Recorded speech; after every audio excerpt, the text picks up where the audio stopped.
Hi there, Chris from TotallyEV, and here we're doing a dedicated audio review on the Fiat 500 electric. Now, the car starts from around £20,500 on the road. The model we have over here is the convertible, thus the extra light and also potentially the extra noise you might be able to hear from the external environment. And the convertible starts from around £26,600.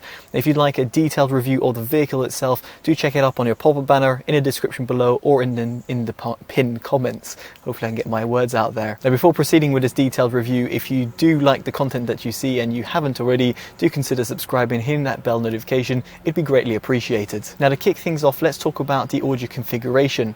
And here, every Fiat 500 electric has the same sort of setup as standard. Here you've got 4 audio drivers.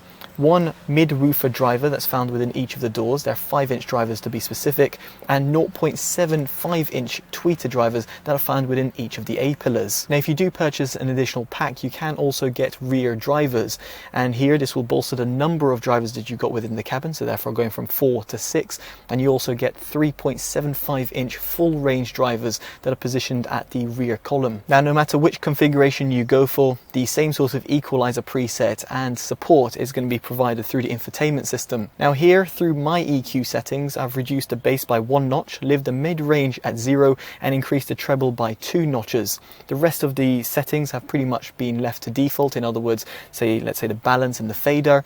But there is of course one very important factor, and one that the thumbnail wasn't lying about, and that's to do with how the system interacts with your smartphone. Now, you can connect over Android Auto or Apple CarPlay via USB. If, however, you're going to be choosing to connect over Bluetooth, here's where the Fiat 500 electric stands out from pretty much every single vehicle that I've reviewed to date. And here, the car supports the LDAC codec. For those who are not aware, the LDAC codec is the highest quality codec that you can get in the Bluetooth domain, at least at the time of filming. This not only absolutely trumps all the other codecs in its path, but provides a far superior audio experience, which will sound cleaner to some people's ears. Now here, the LDAC codec is supported on Android. All you have to do is enable the option via your Bluetooth menu, and you can double check it going via the developer options. Now, if you do not have an Android phone that's relatively new, as in on Android 8 or above, then you will be using the AAC or SBC codecs. And indeed, if you're on iOS here, the AAC codec will be used as default. Now, before proceeding, I do have to talk about cabin noise. And here we do have the soft top variant, so it doesn't have the same sort of passive noise isolation. Now, despite this fact, we recorded at a standstill 35 to 36 dBA. Whilst driving at around 20 miles an hour, this figure increased to 50 to 55 dBA. 30 miles an hour, 55 to 60 dBA. From 40 miles an hour, it was 65 to 70 dBA. And while driving at 70 miles an hour, it was around 85 to 90 dBA. The most amount of noise that I heard through the cabin was coming from the tyre and also the wind deflecting off the A-pillars. So with that out of the way, let's get on to a sound demo. Now, what I'm going to be using is my Android phone and using it over the LDAC codec. Now, I do appreciate that over YouTube it's quite hard to get a realistic audio demo, but I'm going to try my best and put the microphone in 4 separate locations and let you hear for yourself. Now, we won't be cycling through the different codecs, even though I can manually switch between the SBC, AAC and LDAC codecs, because I don't think my microphones, and let alone YouTube's compression, is going to be able to pick out the small little nuances in terms of the bettered audio quality that you get. What I will say, again subjectively, is the fact that the audio quality over LDAC is noticeably better in comparison to, for example, the SBC or AAC codecs. You should hide, then learn how to fly. It's the only way I know how to play this game to success. I'm not quite sussed yet. When I reach the brink, don't stop to think. I always sing. Thing is my imagination is constantly racing 1,000 miles ahead. I'm living in my own mind, but it's floating. I'm always hoping. But when I reach the brink, don't stop to think. I always sing. And now Now with that out of the way, let's get on to my subjective opinion. And first off, let's talk about that sub-bass response. And here, it's pretty much non-existent. The Fiat 500 Electric doesn't even have the option of having a dedicated subwoofer. There's not really that much space for it. And despite the mid-woofer drivers within the doors doing a decent job at producing a bit of a low-end grunt, they're more focused on the mid-bass frequency. So as such, the sub-bass frequency does take a pretty hard knock. Now as for the mid-bass frequency, it's pretty hearty and fun to listen to. I did reduce the bass EQ by 1 notch because I felt it was slightly too boomy. There is a touch of uncontrolled bass at times, and the cabin insulation, while it is good, the plastic door frames do sometimes a little bit rattle. It's very, very minor, but it's something I just thought to point out. And it's not dissimilar from some of its competitors. For example, the Fiat Mi Electric or the VWE Up, to take two examples that come from the top of my head. Now moving on from that, we do have the mid-range, and here I was left a little bit disappointed, but again not overly surprised given the fact the cabin doesn't have that many audio drivers and the fact that the vehicle is relatively inexpensive for an all-electric car. Here I left the mid-range at 0, if you might recall, and you might say, well, why don't you just dial that up? Well, when I did dial that up, I found that the overall mid-range accuracy completely decreased.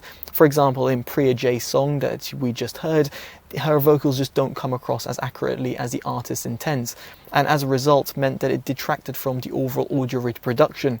As such, just expect a little bit of a recessed and pushed back sound, and one will definitely get a, well, somewhat V-shaped sound signature. Now onto the highs, I did increase the treble by 2 notches, and it's nice to see a mid and treble EQ that's separated. And yes, that's a little casual dig at the Audi e-tron GT, which does not have that. And in case you want to see that review, do check it up on your pop-up banner if you haven't already. And here the treble and, well, should I say the highs extend pretty well at the top end, specifically at the front of the cabin when you've got those dedicated tweeters within the A-pillars. Now at the rear, we do not have the 6 speakers configuration, and as such the rear of the cabin does sound a little bit drowned out. And when it comes to the highs, when you get the little sparkly top end in certain songs, well, it's somewhat non-existent because it's all at the front. While if you did have the full range drivers, I would expect it to be a little bit of a bettered experience, but yet again you do not have dedicated tweeters, and as such, other than a fly flying in straight into my head, what you'll find is that the highs do extend a little bit at that top end zing. And finally we get onto the Soundstage, and you might be able to gauge my opinion with this. Here, given the standard configuration only has 4 audio drivers, you're very much limited in terms of the overall instrument separation and the width and depth that you get from the sound system.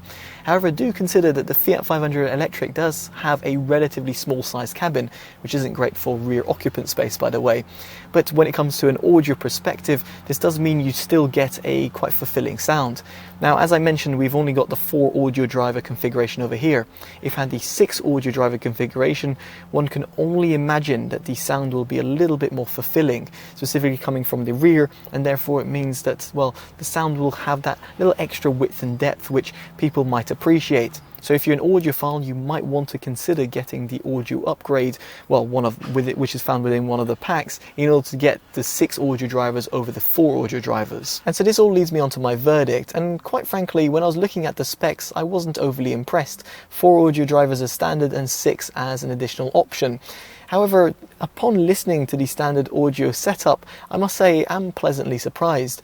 Now granted, it won't compete with more premium audio systems out there on the market, ones that are included as standard or ones that come in as an additional option, but here, for a car of its class and a car of its price, the 4 audio drivers do a decent job.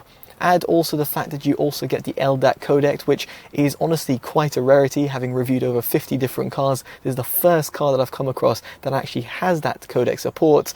It comes in at a pretty impressive package. Now, as a result, it actually gets our value award because, well, it's a decent sounding audio system that comes as standard.